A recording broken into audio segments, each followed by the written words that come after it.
Alright, Hideous Z here, doing a replay analysis. We're looking at Garen top versus Yorick. This is in Bronze 2. So, Yorick is a super irritating lane opponent. He will almost always win lane. Like, he just has such consistent ability to harass and bully that he's one of the he's a top lane pick that, I mean, the joke about Yorick, of course, is that, you know, Yorick walks into a bar and there is no counter, you know, because there's just no way to deal with them. And so that's just kind of true. There's very few champions who can effectively deal with Yorick, if anybody. So as Garen, your job becomes just playing that safe, basically, not allowing him to bully you so hard that you can't recover. Between your passive and potions, you should be able to come out of a lane like this pretty much a-okay. So a couple of things that you can do. I don't really agree with the Doran's shield start, simply because Yorick is not going to be auto-attacking you very much.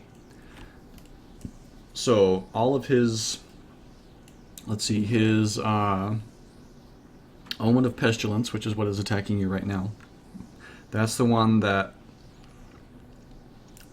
deals a bunch of magic damage and slows. And that is often going to be his primary harassing minion.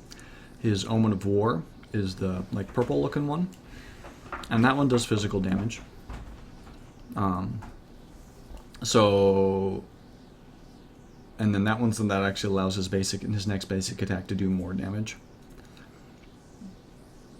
So that one's the one that actually does more damage, and it grants Yorick a movement speed buff. So once he gets that one, then he'll be a little bit more of a threat himself. And then the Omen of Famine is the other one. That's the orange looking one, and that's the one that has lifesteal. So basically, going into a Yorick lane, you're really wanting to just maximize your sustain. I would just go like Cloth 5 or Boots Pots. Boots Pots, honestly, is probably the way to go. Or even Doran's Blade, honestly, because it's just the passive on Doran's shield. It's just kind of get wasted. All of Yorick stuff is AOE, and so maybe you're going to take a little bit less damage from the actual auto attacks of his ghouls, but that's not really the danger. And early on, he's not going to be auto attacking you very much at all. And so the danger is him actually just spamming ghouls on you and doing damage with the spell casts, and then the ghouls doing damage to you. And probably Doran's Blade is going to be your best bet, because that's actually going to give you a little bit of lifesteal, a little bit of health, a little more attack damage. Or you could go Boots Pots or Cloth 5, but I would err on the side of just more sustain rather than spending the gold on Doran's Shield, which a lot of the gold for Shield is the passive, which is just kind of wasted, I think, in this matchup. So a little trick versus Yorick: if you use attack move on his ghouls, it's a lot easier to kill them. If you just try to right click on them, their hitbox is so small that you'll usually just misclick and just end up walking around. But if you use A click, so you A and then left click, or shift, or whatever's easier for you, it's a lot easier to actually select them or to target them for an auto attack or whatever. So if you're wanting to attack his ghouls, they're worth like 5 gold each. It doesn't always make sense to attack his ghouls, but sometimes it does. That's a lot easier than trying to right click them. Okay.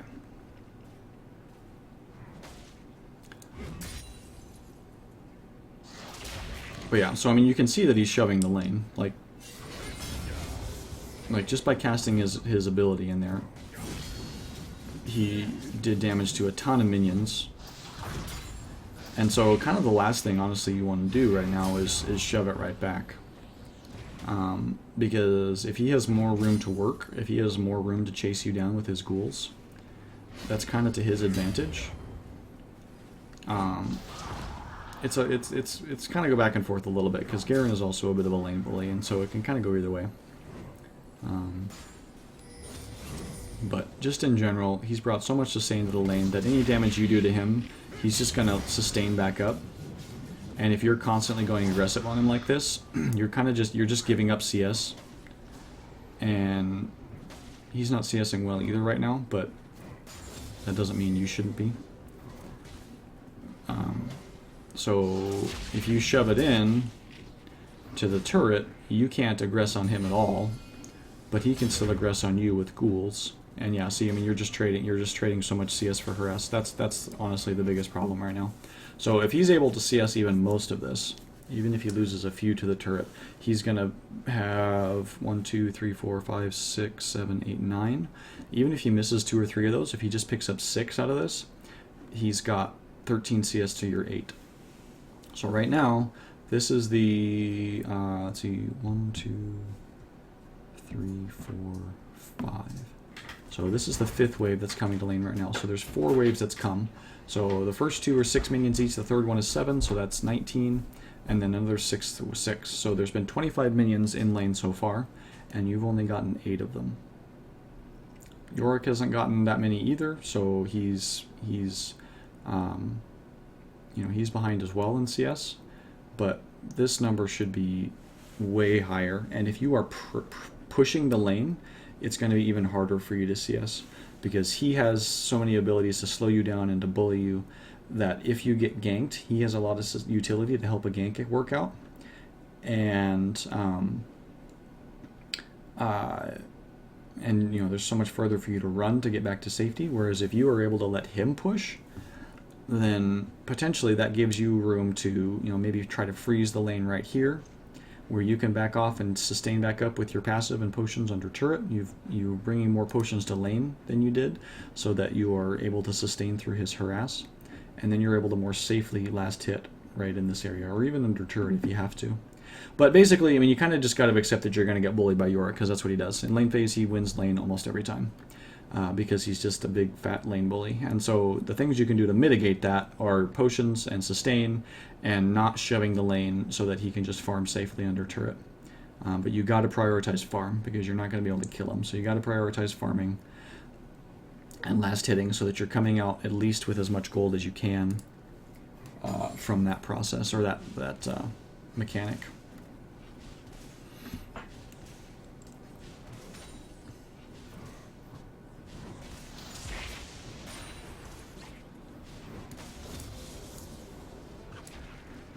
Okay, so he didn't do as well as he could have there. He only picked up 11. Okay, good. CSing good. Do not chase him under turret. Okay, good. But yeah, he's just always going to win those trades because of ghouls. The only time when he's going to start having a really hard time winning trades is when he's out of mana. And he will tend to go back pretty early so that he can buy his tier, which helps out a lot with that.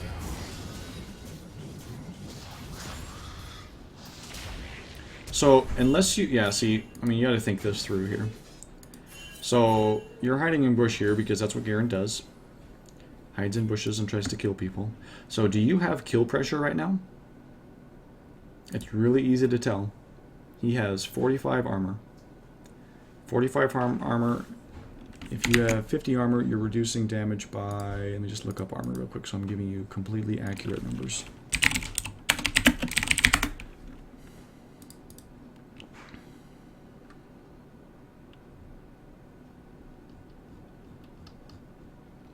Okay. So, where are we at? Where's the numbers? Give me the numbers. Okay, yeah. So if you have 25 armor, that is essentially 25% bonus to your effective health. So since Yorick has 45, that's 45% effective health bonus. So let's look at his health. So you can click on him, you can see he's got 500 health. So real quick, you can just do a quick calculation in your head. You don't have to get it, even if you don't get it perfect. Let's just say, okay, so what's 10% of 500? Well, 10% of 500, that's easy. You just remove a 0, it's 50. So now 50 times 4 to get, to 40%. 40% of 500, 50 times 4 is 200, and then you add half of that to get 45%, or half of 100, half of 10%. Or half of 50, excuse me, is 25. So we've got 225 extra health effective because of his armor. So, and that's just if you're doing purely physical damage, which Garen does physical on everything other than his ult. Just double checking that. Yes. Yes, physical damage. So that's what you care about, is physical as armor for damage reduction. So he's got 45 armor, which is 45% bonus to his health. So effectively he has 500 plus 225, or 505 plus 225, or 226 or something. And so that is 730 effective health. So if he has 730 health, you can take that and you can just add up the damage that you do. So let's assume that you hit everything. So you walk up, you hit him with your Q.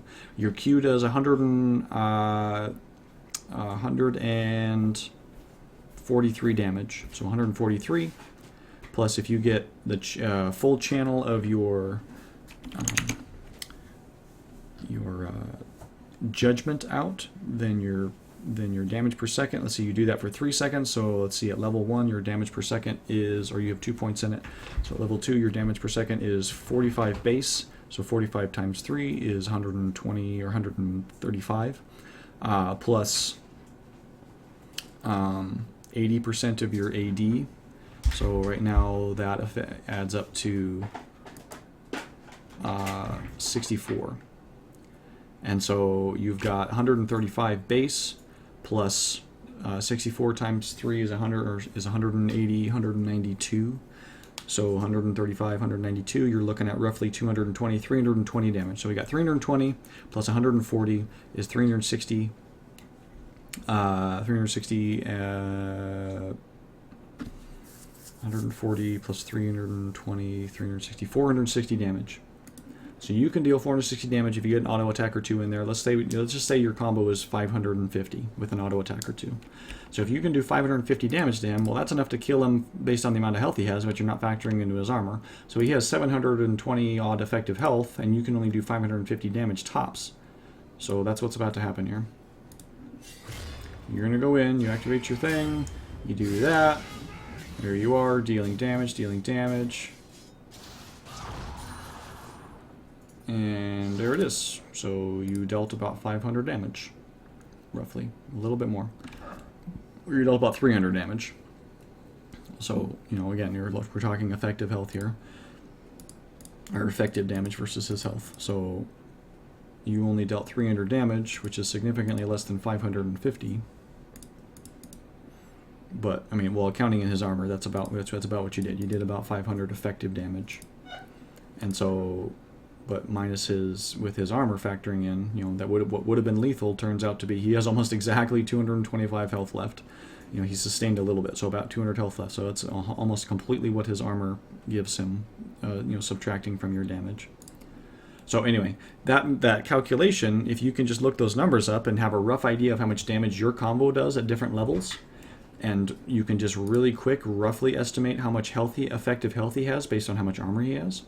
And you can just run a quick calculation, and if it's not close to lethal, then don't do this. Don't go in on him right now. Because now you got to back off, you're taking a bunch of minion aggro, and you didn't need to flash there, that was unnecessary, because he's out of mana and the minions aren't attacking you anymore. But he trades right back on you more than you're able to trade on him, and since he has much more sustain than you do, he's going to come out of that much further ahead. So unless you actually have lethal, unless he's actually under, you know, has some little health that you have enough damage to kill him, then you have no business going in on him like that. Not when you're diving into a big crowd of minions. And when he has so much more sustain than you, or he has at least as much sustain as you, it's going to take you a lot longer to sustain up to where he's sustained up. You know, at the end of that, you both had about 200 health. And now he's back to better than where he started at 550, and you're still down at about 300. So it didn't make sense to trade there. All right, so again, it just kind of comes back to you got to focus on farm. Don't worry about beating Yorick in lane. He's not that special out of lane phase. His ult is really all he brings to the table unless he's super fed. So your goal is to just not let him get free kills, not let him get super fed, and to focus on CS so that you're coming out of lane with as much CS as possible.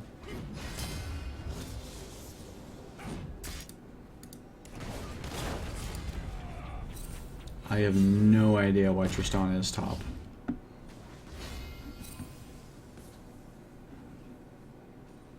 If you had turned there, I think you could have killed her. She has nothing. She's level 3. She used everything she had.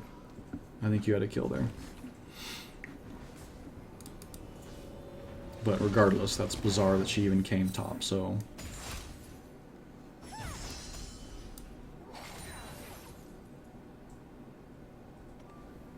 Yeah, I'm confused.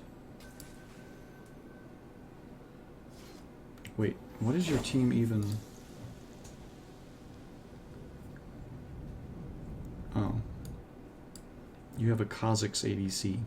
Well, that's kind of rough. Fair enough. Okay, so you have Kha'Zix ADC and Thresh support versus their Tristana Lux, and Gragas is hanging out down here. Okay, so that's weird. So it's kind of bizarre that Tristana came up here.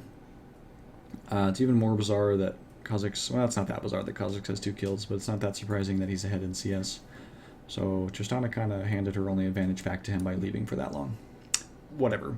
Okay, so anyway, you responded to that appropriately. You don't need to recall here, but it's okay if you do.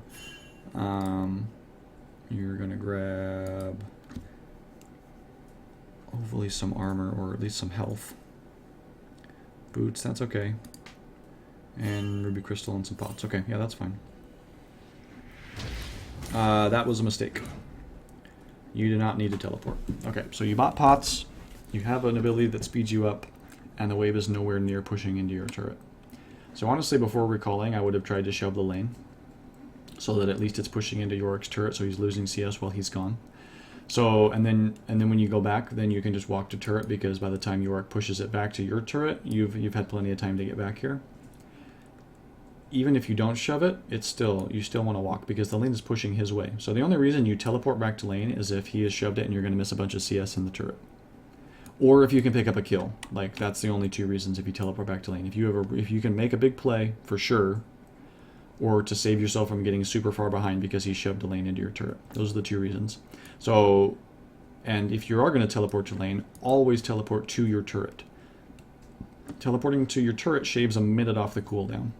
It reduces the cooldown to teleport by 60 seconds if you teleport to your turret. So by teleporting to a minion, not only are you kind of wasting teleport in the first place, because you don't really gain that much by teleporting back to lane. Because Yorick was just going to show up and he's just going to bully you, and if you had walked, you would have gotten here by the time you pushed it into the turret anyway. So you're kind of a waste in the first place, but now you're actually adding an extra 60 seconds onto the cooldown by teleporting to a minion. So never do that. Always view teleporting back to lane as a last resort.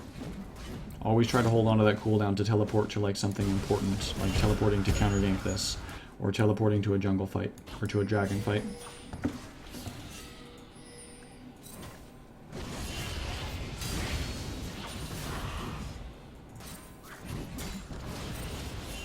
So like this harassment pattern is fine in and of itself for Garen, it's just that when you try to do it versus Yorick, he is actually able to sustain out of it better than you are. So normally as Garen, you go in there and you harass and then you back off and you sustain back the damage you took and you're fine.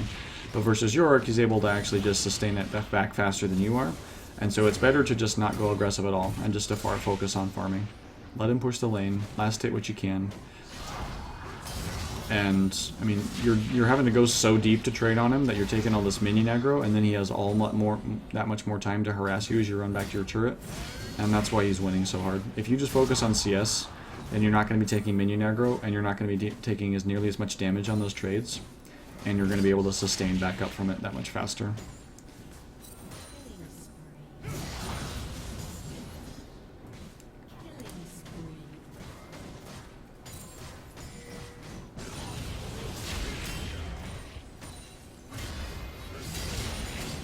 Okay, so we're approaching 10 minutes. Okay, right there. 10 minutes, perfect CS at 10 minutes. Like, perfect CS is like 110 or 114. I think including this wave that's hitting lane right now. So, including this wave, perfect CS is like 100. It's over 100. Realistic CS is closer to 80. Like, good realistic CS is 80 or 90. In a melee lane where you're versus a lane bully, probably good CS is closer to 70. You're at 40. So this is you need to work on this. If you can get this number up to 70 or 80 in a lane that's more advantageous to you, that by itself, if you can consistently double your CS number at 10, That by itself will get you out of bronze. Like almost 100% certain. Because right now it's 0-0 in kills and Yorick is a little bit ahead of you. If you're focusing on CS and your CSing mechanics are just lights out, you're at 80 or 70 and he's at 43. That means you have almost a 30 CS lead, 27, and that's pushing 2 kills worth of gold. That's like a 500 gold lead on him. And if you have a 500 gold lead, you already have, whatever it is your next item here you're going for. You already have boots. You already have an item advantage on him with a 500 gold lead. And as you go, you're continuing to stretch that. With that item lead, then you're able to stick around in lane that much harder. You're able to bully him that much more. So getting this number up is your #1 goal. I will link you some CSing drill, some drills that you can do in custom games to just practice your CS mechanics. So that function, that mechanic, it's a really basic, boring fundamental, but you have to get it lights out. You got to get it to where it's just muscle memory, so that you can focus on the other aspects of the lane, and farming is just purely instinct. You're just getting it done. You're getting the majority of the CS, and you're not giving it up. A big part of why you're missing so much is because you're focusing on trying to harass and trade with Yorick, and that's just a zero-sum game at best, and you're usually going to lose out on those trades. So forget trading with Yorick and focus on CS. In any matchup, you almost never want to give up CS for trades. Almost always, like 99% of the time, you focus on CS over trading. If you don't have anything to last hit, like all the enemy minions are relatively healthy, and you have an opportunity to run in and get a quick trade in, and you feel like it's a time when you can trade and they can't trade back, or at very least you can trade harder than they can trade back, then go for it. But never do it if it means giving up a CS. Never do it if it means you're going to get so low you're going to lose out on CS down the road. Never, and then with CS2, if you're going versus a lane bully, if you have to, like, if Yorick is like here and you're here and there's a minion over here that's last hittable, or it will be shortly, if you like walk all the way up to here to last hit that minion and Yorick is pounding you the whole way and you get down to 25% health for that one minion, that's obviously not worth it. So you don't want to trade big chunks of your health for CS either. In this lane, you're best off letting him push, letting him be aggressive, just letting him do his thing. You're Garen, you'll be fine. You can sustain back out of it. Let him push it to here. Try to freeze it here if you can, but let him push it to the turret if you have to, and just focus on that CS. Just lights out. That's all you're doing. You're CSing. That's how you're going to win this lane, is you're going to deny Yorick kills, and you're going to CS, because you know if you can get out of a lane with a CS lead and without giving Yorick any kills, you have won the lane. Plus, if you let him push it, then he is constantly overextended, and unless he is warding really effectively, which is very rare in bronze, then he's very vulnerable to ganks, especially Shaco ganks, since Shaco can get pretty close to him without giving himself away. Okay. So honestly, that right there is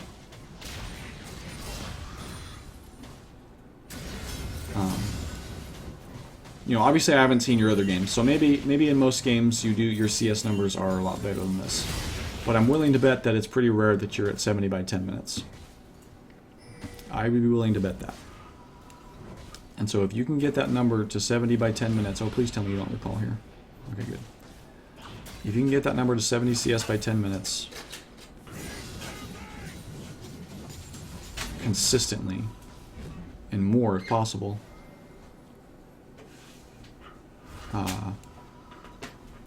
your win-loss ratio will go up. I have almost no doubt.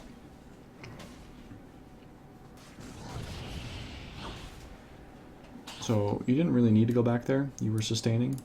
Your passive was pumping. Yorick was pushing the lane. You're teleporting the lane again. This is just a mistake. Just never do this. You don't have kill pressure on Yorick. If you want to really exert extra lane pressure, then teleport to the turret and walk up. Maybe you didn't know that teleporting to a turret shaves off the cooldown. So if you didn't, then now you know. And never teleport to a minion again, unless you know exactly what you're doing and have a very specific reason for doing so.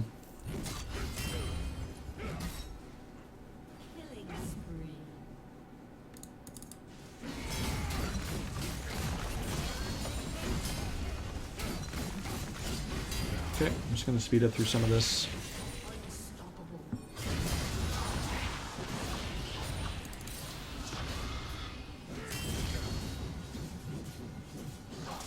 this is an okay trade. Because you're not taking lots of minion damage. You didn't miss much CS for it. You missed maybe one CS. And you're forcing him to pop a bunch of potions. So you didn't really lose much. And you gained a meaningful advantage. You know, the only problem is he's going to gain it right back because he's Yorick. So, again, the question of whether that was really worth it is pretty questionable.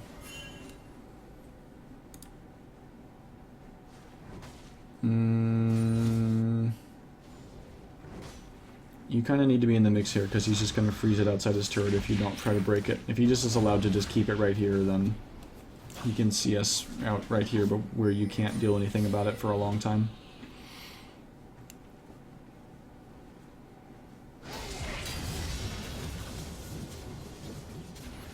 Yeah, see, you hit him once, but you're losing. You lost 4 CS. That's just so not worth it. It's so not worth it. You would be destroyed. You're up in CS now, but you would be absolutely destroying him if you were prioritizing farm correctly. Nice kill. So yeah, you're not going to have kill pressure on him until level 6. So you mentioned when you sent me this game that you feel like you rely on level 6 too much. And honestly, that's not that big of a deal with Garen. Garen versus a lot of matchups is not going to have any kill pressure until 6. Only if his opponents really hand him something and make mistakes. Or if he's against like a carry that is pretty squishy, then maybe he does. But if you're going to take teleport, which is a good idea, then you're not going to have a lot of kill pressure until 6. Especially against a lane bully that has a lot of sustain like Yorick is. So, since Shaco is doing so well, and he's kind of snowballing your other lanes, and LeBlanc is doing well, and Kha'Zix is doing well, I'm kind of guessing that this game goes pretty smoothly from here on out. Which is going to mean it's going to be fairly easy for you to succeed since everybody else in your team is doing well. It's not going to be that hard for you to find favorable plays. So there might not be too much to talk about for the rest of the game, so I'm just going to speed up here and just look and see what's going on. You are spending a lot of time top lane while a lot of action is happening elsewhere.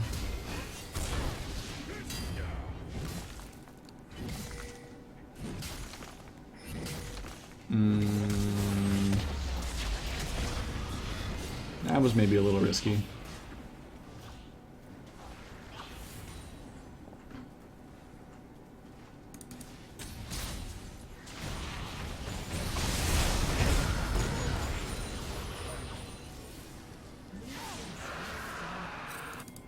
So I'm not sure why you're heading top right now when this is happening. Like, you can look at the map and see this developing a long time ago. Shaco was going for dragon. There's enough wards around here. You know, you can't see their wards obviously, but Shaco's going for dragon, and it's a fairly safe bet that they're going to try to contest. So for you to be up here when your teleport is on cooldown is kind of risky, especially since Yorick has ignite, so you have so he doesn't have teleport either. But you know, there's no real reason for you to be up here, right? Like, Yorick's going to take a little while to push to this turret. Your turret has a lot of health, so it's going to be a little bit of time before this is even in danger. And since since you really shouldn't have teleported to lane the last time you did, in theory your teleport should be up. So in that case you could have joined this fight and then teleported back to turret without any danger of losing it. But if you're down here, that gives you the opportunity to really support your team and win this fight really easily, just because of the numbers advantage and the fact that you guys are all ahead. And who cares about Yorick? I mean, depending on the situation, let him take the turret. If you guys can win a big fight and pressure a lane all the way and take an inner turret, or pressure a lane and steal a buff and get vision control of this side of the jungle, that's totally worth it. If you can win a 5v4. And get dragon and secure vision control of a jungle quadrant, or potentially take a turret. You know, let him have that outer top turret. Who cares? He's Yorick. He's not. He didn't have any kills. He's not that great in CS. He's not going to be that big of a deal late game. His only real threat is if he's with the team, because he can ult a carry. If he ults Tristana, that can be a big deal, but he's not. He can't do that because he's not with the team. So he's not really a threat right now. So go put yourself where you are actually impactful.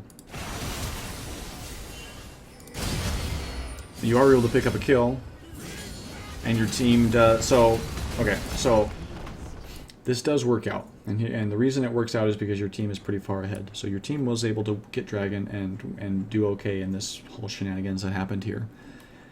If this game was more even, that is, especially since you guys don't have an 80 carry, that would not be nearly as for sure. So being down here would be pretty important for you. You do pick up a kill on Yorick, which is fine. There's nothing wrong with that. And you're able to pressure this turret. So this will end up working out. It's just a little risky, I guess, is all I'm saying. But in this particular situation, since your team is doing very well, it probably was the right call to come up here. I underestimated your kill pressure on Yorick at this point in the game. So since you're able to pretty easily clean up a kill on Yorick and then pressure a turret, I think that probably was the right move in the long run, because now your team has picked up a dragon and want to fight down there and picked up a turret.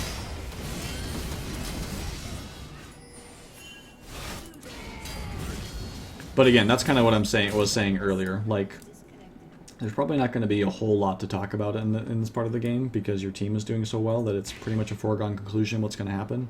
Plays are really easy to find. It's really easy. Your margin for error, like any mistakes you make, is very difficult to punish because the enemy team is so far behind. So like going up here in this situation isn't necessarily a mistake, but it was risky. Like this was what you wanted to make sure went well, whereas this is pretty optional.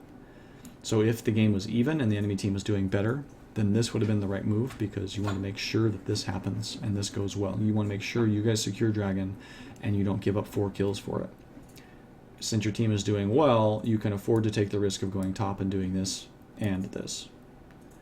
You know, and so since your team is doing well, you can afford to take more risks, and you don't have to worry quite as much about making mistakes, because the enemy team isn't in position to punish any of the mistakes that you do make. So yeah, there's probably not going to be nearly as much to talk about here.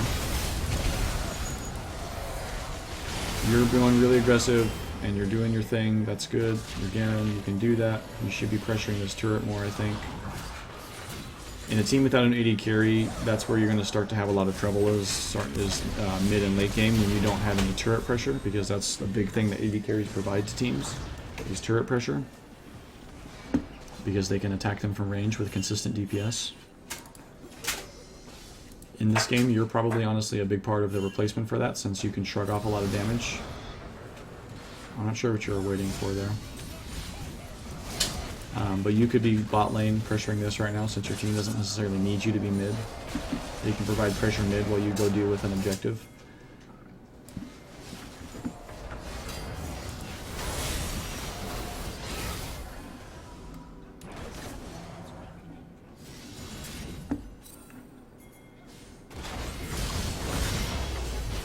Yeah. Oh, and she managed to get the kill with Lex's help. That's unfortunate, but Vision would have saved you there. You should have upgraded your trinket a long time ago. You're level 14. This thing you can upgrade at level 2, or level 9. It is more important than this cloth armor. It is more important than this ruby crystal. It is more important than finishing your boots. This is the single most gold efficient and powerful item in the game. Upgrade this trinket, especially in low elo. Upgrade the trinket, upgrade the trinket, upgrade the trinket. If you are over level 9 and you have not upgraded your trinket, you are in trouble. I will find you and I will slap your wrist. I will tell your mom not to give you allowance this week. Or I will tell your professor to give you a B when you should get an A. Or I don't know what your station of life you're at. I will find you and I will make you pay. No, but you need to upgrade this sucker. This will win you games. So you're not really buying wards either. This, again, it's really common at bronze. That's even the joke about bronze, is that, you know, when yellow trinket was, the upgrade was disabled for a few days, bronze didn't even realize it was disabled because they don't buy it anyway. So upgrade this at level 9. It is always worth the gold. It is more important than any other item that you could buy, with like very rare exception. Like if you are going to finish Black Cleaver and a fight is going to happen in the next minute or two, then sure, do that. That maybe is more meaningful at that point. In any other set of circumstances, upgrade the trinket. Upgrading the trinket would have saved your life here. Because you would have thrown a ward down here, you maybe would have thrown a ward down up here. You could have thrown 2 wards down, and that would have let you know that Tristana wasn't alone, or would have let you know that Tristana was here in the first place, and you could have gone aggressive on her instead of waiting for her to go aggressive on you. So upgrade that thing. That again, you look at the rest of your teammates, like nobody is doing it on either team. So this is it's so easy. It's 250 gold to like to have an advantage over everyone else in the game. You know, you can have an advantage by buying a damage item and by winning a lane, or you can have an advantage by being the only person in the game that is consistently warding. Not even your well, yes, they do have Sightstone. Their support doesn't even have a Sightstone. So if you upgrade your trinket and you ask your team to upgrade their trinkets, and if Thresh is warding even slightly consistently, which it seems like he's doing an okay job for this elo, you will have a vision advantage over their team that is absolutely dominating. They will not be able to make a comeback. They will not be able to make plays. They will not be able to go into their jungle. They will not be able to do anything because you will have a suffocating vision control on their map. So get that thing upgraded and use it consistently. Those are the 2 things that I want to see improve but the next time I get a game from you. Is I want to see you upgrading that trinket, and I want to see you using it consistently, and I want to see your CS by 10 up to 70 consistently. Those are your 2 watermarks. If you can do those things, if you practice and do those things and can get those things done consistently every game, your win-loss ratio will flip on its head. Right now you are 20 and 31 win-loss. That will be the other way around. I can almost guarantee it. Even if you don't fix any of the other mistakes that you're making, those 2 things will turn your win-loss ratio around. And you will find yourself in silver. And in silver, that's when you want to start working on some of the other stuff that I'm noticing and pointing out. There's some stuff that I'm not even really talking about or even looking for. I'm kind of blitzing through this part of the game because there's enough fundamental things that are happening that it's not even really worth spending a lot of time talking about on some of the more advanced or progressive stuff. That stuff we'll deal with once you've tended to the fundamentals of warding and CSing, and then just knowledge of of your matchups, identifying when a lane opponent has just a trading advantage and not trying to force it over and over and over and over and over and over again, recognizing sooner when an opponent has an advantage, and being able to switch up your strategy so you're not just trying to force those trades like you did over and over from the brush. You're just going to say, okay, he's going to win that every time, so I'm not going to do that anymore. I'm going to outsmart him now. I'm just going to play safe. I'm not going to give him an opportunity to bully me, and I'm going to bide my time, just CS until I'm 6 and have a black cleaver and can kill him whenever I want. Okay, back to where we are.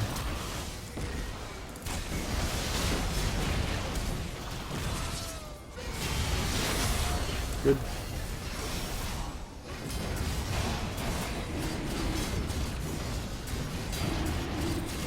I have no idea why your team isn't helping you, but okay, good. Your passive is massive enough now that, yeah, all you have to do is like run around for a while and you're back to half health. Okay. I'm not sure why you're coming down here. So look at the situation right now. Here's your team getting jumped on by 3 people. You are more than healthy enough to at least be a presence in this fight. This is going to be fine for another few seconds. Like, this is not an emergency. Even if it does push this wave and start pushing the turret, it's early enough in the game and this turret is full health. You're not in danger of losing the turret. This is where you're needed right now. So be here, not here. This is unnecessary. I don't know if you're just looking at the big wave and you got dollar bill signs in your eyes or what, but this is where you should be to help your team get out of this situation that they're in. Because they pretty easily could both die here. Looks like Kha'Zix is the only one that's actually going to die. And because they over-aggress, it's going to go 1 for 1. Nope, never mind. Oh, yep, there we go. And the law comes in and cleans up, so it works out, but... Oh, you didn't even go and get this. You just went back to base. So, yeah, I have no idea why you did that. You are more than healthy enough and item built enough to be an impact in that fight and turn that around the other direction. So I don't know why you're spending so much time in base there.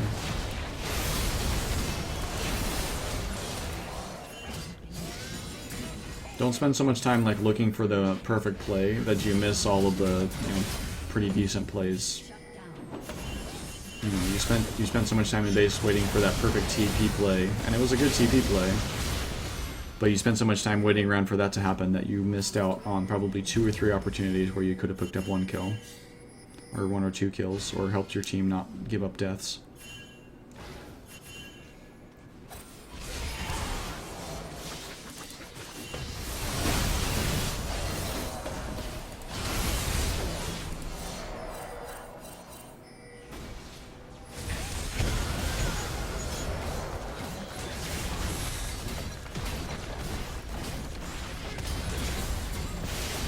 So you can see what I was talking about. Like, Yorick is like a non-factor. He's 1 and 8. He has a poor CS count. He's unable to do anything in this game. He's a non-factor. So you don't need to worry about trading with him early. The only way that Yorick becomes a big deal in the late game or mid game is if he's super fed out of lane phase. His only other tool late game, really, unless it's like a really, really good Yorick player, the only other real tool that he has is his ult. And so it's just not, it's not worth worrying too much about. You win lane by just not really, kind of just refusing to play lane phase with him and just farming instead. Okay, you went too aggressive there. You didn't have vision control of their jungle. And went in blind and got caught by 4 people. Of course, they overcommitted to it and lost a turret, so not a total bust.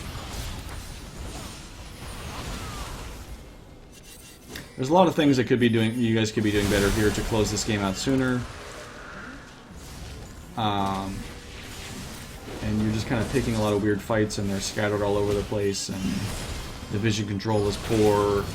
So there's a lot of things that could be better here. I'm not going to take the time in this video to go over all of them, because like I mentioned, there's enough things just fundamental wise and in lane phase that you need to work on that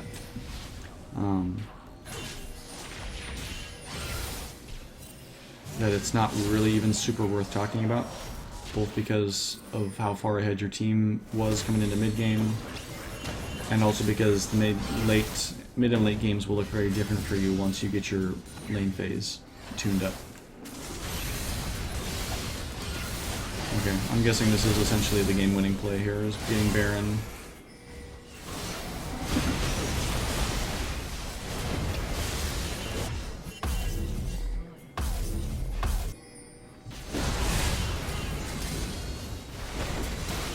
They overextend out for no reason, get obliterated,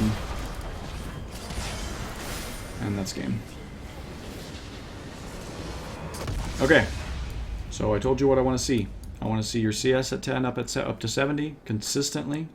I want to see you getting this trinket upgraded at level 9 or as soon thereafter as possible. I want to see your wards per game go way, way up because of that.